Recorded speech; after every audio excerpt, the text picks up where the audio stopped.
This is all of it on WNYC. I'm Allison Stewart. Pop art in New York go way back. Think Warhol, Lichtenstein. There's a new exhibit at the Guggenheim where the first New York museum show about pop art was organized in 1963. This 2026 show features work from the Guggenheim's collection who are closely associated with the movement and also includes more contemporary artists that are in dialogue with the pop art of the 60s. The exhibit is called Guggenheim Pop 1960 to Now. My guest in studio is Guggenheim Curator of Collections, Lauren Hinkson. Welcome, Lauren. Thanks so much for having me, Allison. We've heard pop art. You hear it used all the time. You as a curator, how do you describe pop art to someone? So when we're talking about pop art, we are talking about a very specific historical movement, but I also like to think of it as an umbrella, right? So artists in the 1960s were thinking about bringing everyday life into their art. So advertisements, comics, celebrities, and they were really trying to reflect on the rapidly expanding world of mass media and consumer culture in the 1960s. And as they progressed through creating their works, they were bringing these images into their paintings and sculptures. We think of, as you mentioned, Andy Warhol, right? The soup can. We're putting that on a painting and bringing it into a gallery. Or Klaus Oldenburg takes an ice cream cone and makes it, 15 feet long, and it looks like it's breathing, right? And so there's this sense of looking at the moment of the 60s, the culture that we're living in the United States at that time, where we're bringing representational imagery back into art. And that becomes really playful, but it's also a critique and a way to look at how visual culture surrounds us, what it means to us, how it defines who we are and our place in the world that we're inhabiting. Lawrence Alloway is credited with being the curator who brought pop art to the Guggenheim. First of all, who was he? Lawrence Alloway was a British critic and art historian, and he came to the Guggenheim in 1962, was hired as a curator with the express purpose of bringing radical art to the program and, a new young perspective. He was a very young curator at the time. He organized the show called Six Painters and the Object. What was the idea behind that show? So the idea behind Six Painters and the Object was to bring together these artists that were being called pop artists. And Alloway coined that term in the late 1950s. And it was his idea to put together this institutional show at the Guggenheim and tell the story of what, these artists were doing. They're looking at advertising, as I mentioned. They're looking at the street. They're bringing what would be considered low culture into a higher context. And Alloway thought it was important to actually institutionalize, quote unquote, to give them the legitimacy of a museum presentation, to say this is a group of people that needs to be paid attention to. It's radical art. It's getting pretty negative critical reception in the 1960s. I was going to say, how was that received? Not well. Because you have to remember at this time, or maybe, for listeners who aren't as familiar with this period in American art, prior to the pop artists, we have abstract expressionism, these big abstract paintings that are about emotion. They're about processing, the period after World War II. They're not reflecting the world that anybody's living in externally. Sure, internally, your emotions, your feelings. And all of a sudden you have, these flat images of consumer products and, media images on the surfaces of paintings. And to a lot of critics, and, among them the big named critics, Clement Greenberg and Rosenberg, said this is not art. We need to, ignore this, hop over it. But it was actually Greenberg himself who said, all profound new work is ugly at first. And we just needed the time to metabolize it. And so Alloway's role with putting together the show in 1963 was to actually tell the story of what pop art is. And so the Guggenheim had the opportunity to do that. We're discussing a new exhibit at the Guggenheim called Guggenheim Pop 1960 to Now. It's on view through January 10th, 2027. My guest is Lauren Hinkson, Guggenheim Curator of Collections. Okay, we're going to talk about the exhibit. If you'd like to see some pictures taken by me, they're not great, but it'll help you out with this conversation. Go to our Instagram stories at all of it WNYC. The artist Richard Hamilton was inspired by the Guggenheim, and you get to see that in the show. How do we see him?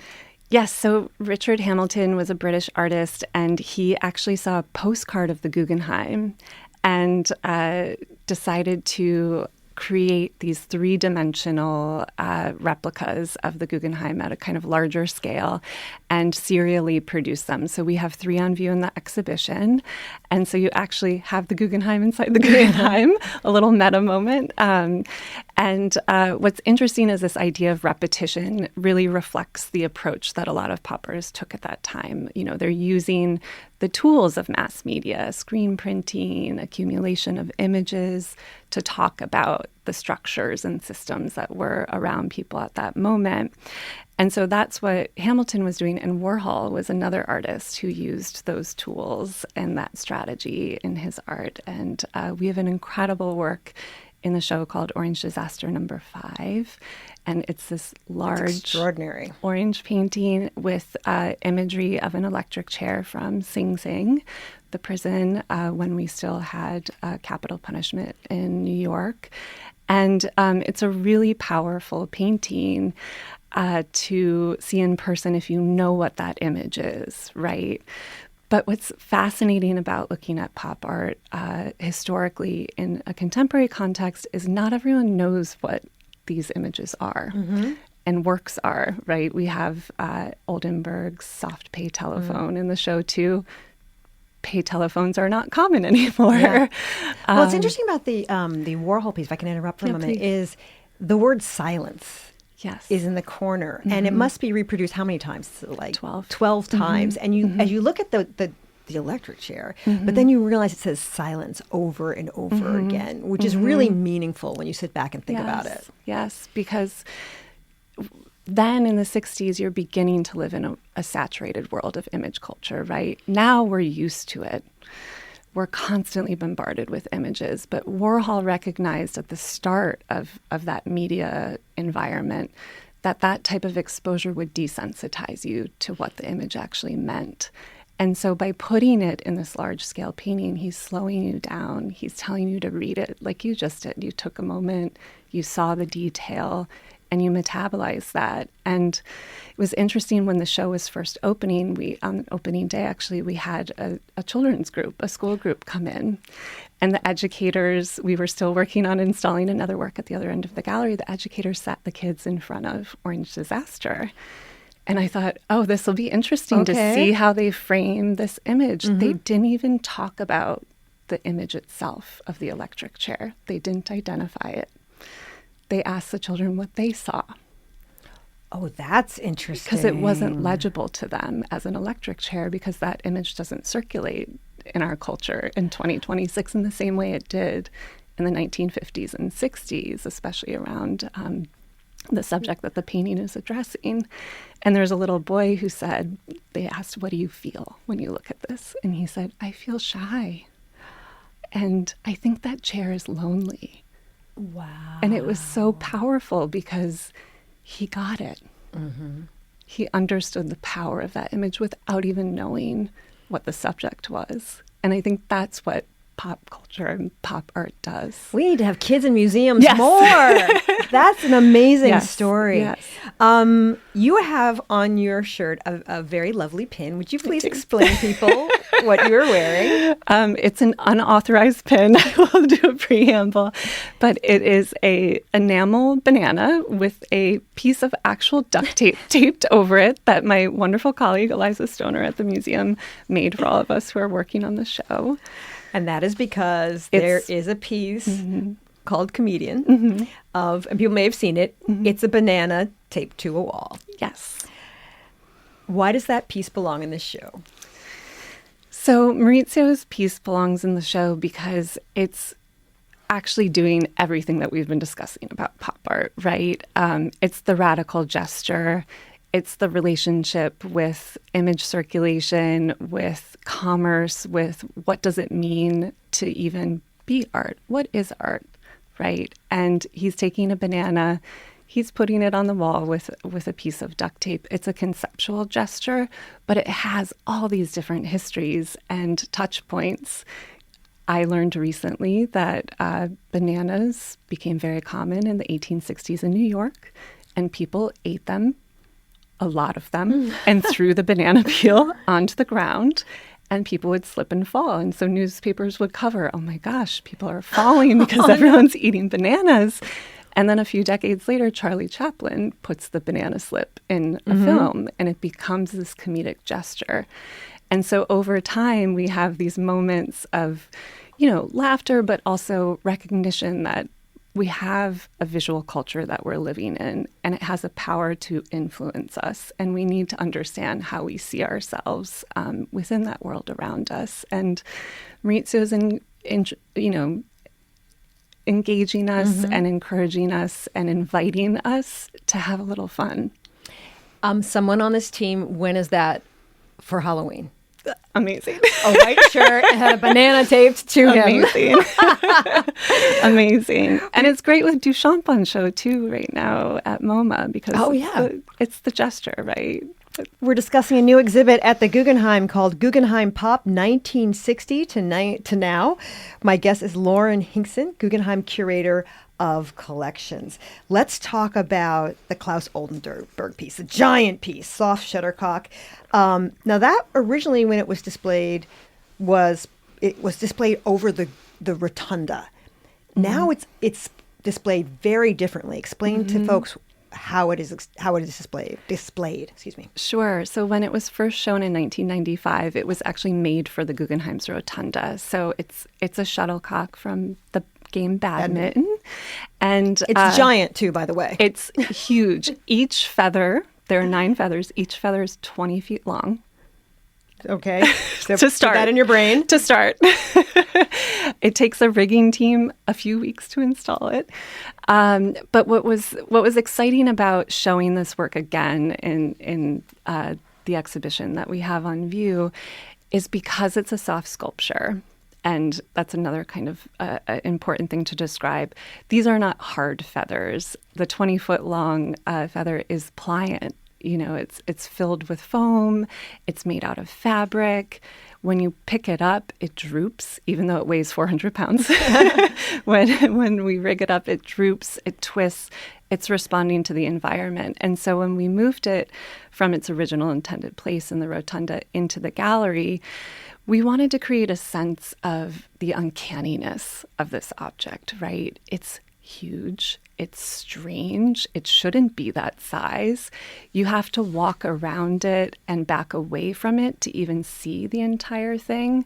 And that relationship between you as a viewer and the object was an important part of Oldenburg's work. He was really engaged with happenings in the 1960s, performance art, bringing people together, talking about embodied viewing.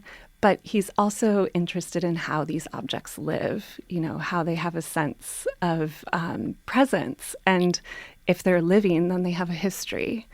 And if they have a history, that means we can engage with them in different ways from our experience. So it's playful, it's uncanny, it's strange, it's very big, and it really does make you think. And the size of it, I think, also encourages you to slow down, right? And in a culture where we're on our phones a lot, checking social media, the texts from family and things like that, you kind of get a sense of awe because it's overhead, it's in front of you, and you have to stop to actually take it in. If you'd like to see some of the art that we're talking about, go to our Instagram page at allofit.WNYC.